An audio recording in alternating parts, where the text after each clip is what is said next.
আজকে আমরা জানি, আমার নিজের বাড়িতে আমার মাকে রেখে এসেছি, হাজেরা খাতুন, যিনি মায়ের ডাকে প্রতিষ্ঠাতা। আজকে 4 ডিসেম্বর আমার ভাই সাজিদুল ইসলাম সুমন সহ 8 জনকে র্যাব তুলে নিয়ে গিয়েছিল। আজকে আমরা 12 বছর শেষ করে 13 বছর শুরু করলাম, এক যুগের বেশি সময়। সুমন ভাই সহ আলামিন, রাসেল, রানা, মাসুম, কাইসার, আদনান, তানভীর সকলকে 2013 সালে আইন প্রয়োগকারী সংস্থা র্যাপিড অ্যাকশন ব্যাটালিয়ন তুলে নিয়ে গিয়েছিল। পরবর্তীতে আরো অনেক পরিবার, হাজারো পরিবার আমরা এখন একসাথে এই মায়ের ডাকে। আমরা জানি একজন মায়ের থেকে যখন সন্তানরা কাছে আসে না, যখন মা দেখতে পায় না তার সন্তানকে, তার যন্ত্রণা কতটুকু। আমি আমার মাকে উত্তর দিয়ে আসতে পারিনি।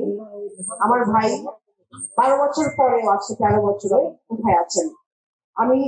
আমরা দোয়া করি, আমরা আমাদের সকলের হাত তুলে রাব্বুল আলামিনের কাছে মোনাজাত করি, আমাদের দেশ নেত্রী তার সন্তানের কাছে যাক, তার সন্তান যেন তার মাকে ফিরে পায়, এবং আমরা সব লক্ষ কোটি যে সন্তান বাংলাদেশে আছি যার জন্য অপেক্ষা করে, তিনি আল্লাহ রাব্বুল আলামিনের কৃপায় সুস্থ হয়ে আমাদের মাঝে ফিরে আসুক।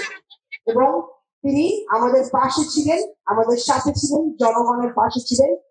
আমরা চাই আমাদের মাঝে ইনশাআল্লাহ আমাদের সকলের হাত আল্লাহ কবুল করে নিক। অনেক অনেক ধন্যবাদ আপনাদের সবাইকে, আমাদের সাথে যে আলেম ওলামা ভাইরা এসেছেন, অনেক ধন্যবাদ আপনাদেরকে। এবং আমরা সকল মসজিদে, মাদ্রাসায়, আমাদের বাড়িতে বাড়িতে এই দোয়া জারি রাখবো ইনশাআল্লাহ। আমাদের দেশের মা, বাংলাদেশের মা বেগম খালেদা জিয়া সুস্থ হয়ে উঠুক, মা আমাদের কাছে ফিরে আসুক। ধন্যবাদ আপনাদের সবাইকে। বাংলাদেশ জিন্দাবাদ।